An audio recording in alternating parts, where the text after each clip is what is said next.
கர்த்தருடைய உதவியை நாம் நாடும் பொழுது நிச்சயமாக கர்த்தர் நாம் செய்ய என்ன பண்ணுவார்? நமக்கு பலனை தருவார். பரிசுத்தமாக வாழ்வது அப்படின்னா என்னது?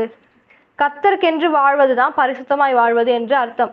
கர்த்தர் சொல்றது போல செய்யறது இல்லையா? கர்த்தருடைய சித்தத்தின்படி செய்யறது தான் என்னது? பரிசுத்தமாய் வாழ்வது. கர்த்தர் எதெல்லாம் சொல்றாரோ அதெல்லாம் செய்யணும்.